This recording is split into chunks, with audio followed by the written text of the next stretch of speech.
Total wala kang paki sa pass. Kunwari ang pass niya, ex siya ng close friend mo. Sa tingin mo, sino mas masarap kumain? Lalaki o babae? So, meron tayong childhood photo dito ng isang babae, pre. Para rank natin, tsaka tatanong natin kung ita-date. Namiss ko to ah. Eto, pare, meron tayo. Ang bilis, nakahanap ko agad tayo. Nakita ka eh. Anong ginagawa niyo pala dito ngayon? Kakakain lang po namin. Estudyante? Estudyante. Pangalan? Russell, Joshua Frank. May picture kami ng babae dito. Nung bata pa siya. Ira-rank nyo, 1 ang pinaka hindi maganda, 10 ang pinaka best. Pakita na natin. Sa'yo naman. Rank. For me, 4. 7.5 po sa akin. Ay, 8 na lang, 8. Bakit 4? Ngayon, pero pag nakita ko sa person, baka mabago. Baka mag-iba. Eh, ikaw. Glow up tayo. Eh, paano kung ganun pa rin itsura ngayon? Wala, ganun talaga. Parang kinakabahan ka. First time eh. Andyan na siya sa likod nyo. Gagawa lang tayo ng space sa gitna. Says, forward ka naman. Nirank ka niya ng 4, siya 7.5. 8 pala. Tingnan nyo na. Huwag ka lumalayo. Dito ka. Saan mo pupunta? Pila ka nauutal. Nani na. Ikaw. Initial reaction.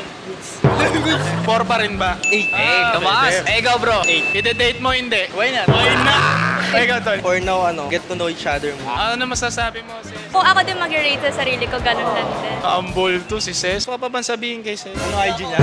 IG? Mabilis ka. Ses, ibibigay mo ba IG mo sa kanya? Oo nga. Yung kuya, 4 lang ni-rate sa akin eh.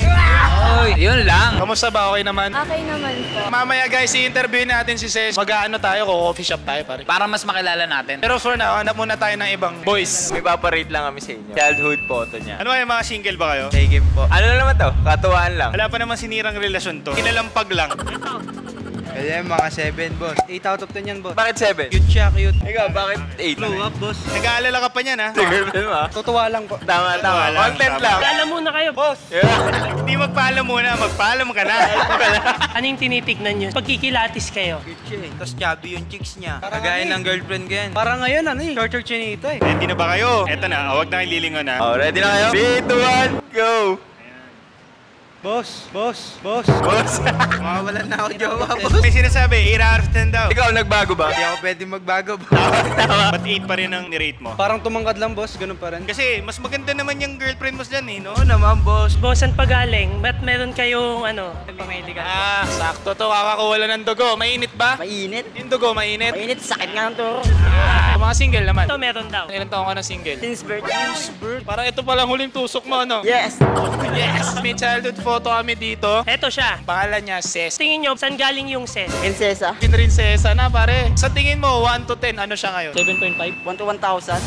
Ano? 1 to 1,000. Parang BP ah. 2,8 lang, sir. Kung ano, pre, yan lang ang basihan mo ngayon, i-date mo kaya siya. Loyal ako sa sarili ko. Ngayon, nandito siya. Tingnan natin kung magbabago yung isip nyo. So, maggagawa tayo ng space sa gitna. Okay, lilingon na. Sige, forward ka na. Ngayon, ano na-rate mo sa kanya? Ito na. Madaanan yung sa gitna. Oh, ayan. 3, 2, 1. Sige, tingnan yung tignan. Sige, tingnan nyo na. Uy! Si Boy Turo. Okay ka lang? Yeah. I-rank mo siya ng 7.5 ngayon. 1,000. 1,000? Hindi, pwede. Ikaw.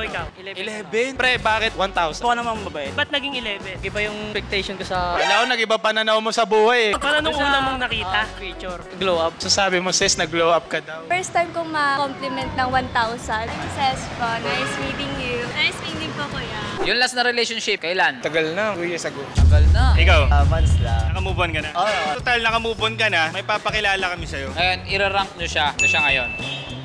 Kung i-rate mo siya ngayon. 7. Bakit? Ganun. Tingin ko, nag-glow up na siya. Fit naman siya dyan. Eh, ano ba hanap nyo sa babae? Simple lang, ganyan. Mabait. Ang problema kasi natin, tol, nandito yan. Kung yan ang itsura niya, tingin mo. I-date nyo ba? Oo naman, syempre. Depende. Dahil nakadepende, papuntahin na natin siya. Tingnan natin kung magbabago yung rate nyo sa kanya. Okay, gap tayo ng konti. Pasok ka na, sis. Tingnan nyo na.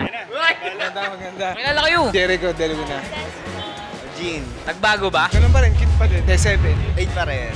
Mas bagay silang dalawa talaga. Nakikita ko sa mata niya na gusto talaga niya eh. So, magpupunta tayo sa isang coffee shop ngayon. Kwentuhan tayo doon. Ano, G? Tara. Yan, oh. Po ba? Libre niya. Ate, ito. Nasa cafe na food tayo. Pare, kasama natin si Ses. Thank you sa pagsama. Thank you po. Buti nagtiwala ka ba, mama? Kid na pala to. Sige, Ses. Ito first question ko. Sino pinakamukhang kidnapper? Kaya tinitignan mo buti. Uy, parang ikaw na eh. Ay, ako na. Mukhang kidnapper. Si Ses, baker siya. Totoo ba? Baker. I'm Ces. I'm 20 years old. Currently studying at UST po. I'm taking culinary entrepreneurship. May bakery ba kayo? Oh, Kung ano pa lang. Gets. Pwede ba natin i-shoutout? Pwede. Guys, follow We Can Bake That Camp on IG. Wow. Ano specialty nyo? Ako, kuya. Sarap. Ay, wala pa. Kahit ano naman, pero yung pinakamabilis sa amin is yung mga cake na naka-top lang and yung mga cookies. Matagal ka lang nagbe-bake? Nag-start po ako noong 2020. Kaka 4 years lang po na itong July 1. First time mo bang na-try yung ganong content? Like yung interview, yes po. Pero wala mong magagalit? Wala naman po. Single yan. No boyfriend since birth. Ay, ganon. Opo. Pero nakikipag-date-date ka naman. Hindi din po. Super busy ko din po na ano. Then super mapili po talaga ako sa ano, guys. Tingin mo, kung ikaw consider mong makipag-date, ano yung do's and don't ng mga lalaki? Hindi, ganito na lang. Kunwari mag-advise ka sa isang lalaki na mababa ang confidence. Anong ma-advise mo sa mga lalaking mabababa ang confidence or walang diskarte? Paano kung mausap ng babaeng kagaya mo? Siguro ano lang, be gentleman. Yun kasi unang mapapansin dun. Ako kung ako lang din kuya. Kunwari maglalakad lang. Kunwari maglalakad lang. Papaunahin niya ba yung girl or iiwan niya sa likod? Ganun po. Ako binubulsa ko, pre. Lalabas ko na lang. Ako nasa likod ko. Nakabasan sa Ganon kasi. Yung hindi masyadong mahiyain. Kaya niyang magdala ng convo. Yeah. Nakwento ka ba? Iba kasing babae. Tahimik eh. Depende po sa vibe. Anong klaseng ano ka? Kunyari, nagde-date tayo. Nilagay sa akin yung food ko. Mali. Ako, sabihin ko, wag na, okay na. Nahihiya ako eh. Ay, maano po ako eh. Gusto ko na yung right ano. Hindi naman sa ikaw, customer, ikaw yung tama. Pero, napag-aralan ko din po kasi na ikaw yung nagbabayad. And wala naman pong mali if sabihin mo na mali na punta sa'yo. O kunyari, eto. Sige pre, tumayo ka pre. Sir, excuse me po. Chicken salpik cow. Babe, hindi ito yung in-order ko. In-order ko, truffle pasta. Pero, okay na yan. Nandito na eh. Di, pero hindi kasi in-order mo. Pwede naman nating sabihin. Ay, nahihiya ako, babe. Hindi, ako na lang. Ako na magsasabi. Wait lang ha. Kuya? Yes po, kuya. Anong problema nito? Sir, mali po kasi yung nagbigay na order. It should be pasta po sana. Hindi, ang problema kasi hindi kami nakarinig ng thank you. Mali mo. Babe, ako na bahala. Sa tingin mo, sa DMs mo ngayon, ilan ang lalaking nagdi-DM sa'yo ngayon? Hindi ko po kuya sure. Hindi ko kuya Ballpark binibilang.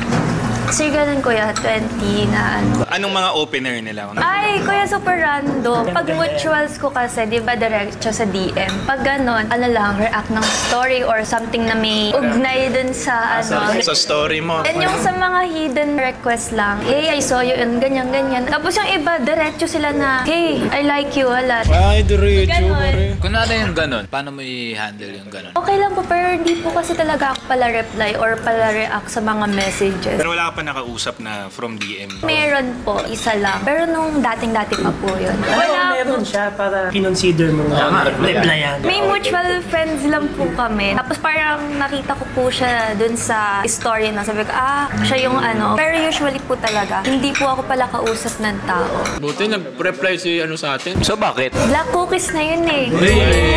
Black cookies na yun. Orderan nyo pa. Waiter. Yes po.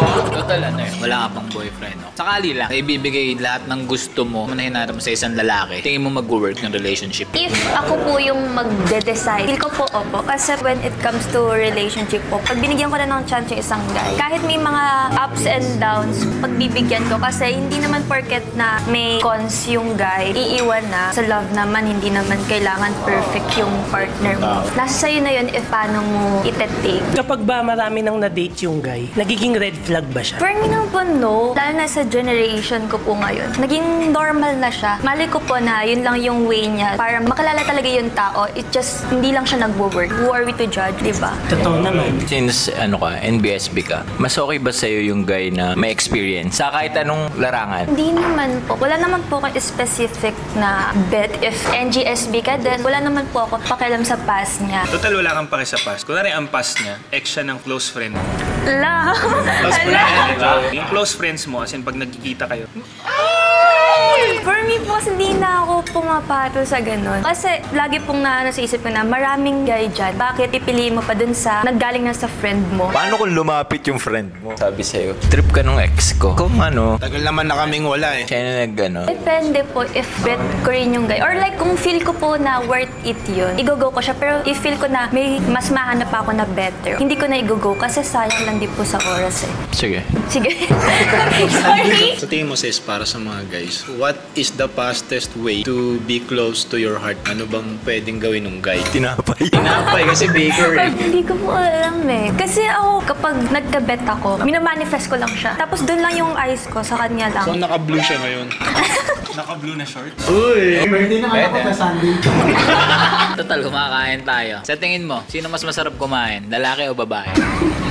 Nang pagkain. Ayun, kumakain tayo eh. Pink ko po girls. Mabagal kasi kumain yung girls eh. Ninanam mo. Opo. Pero totoo ba na lahat ng babae malakas kumain? Hindi. Yung iba lang. Nadamay tuloy yung iba.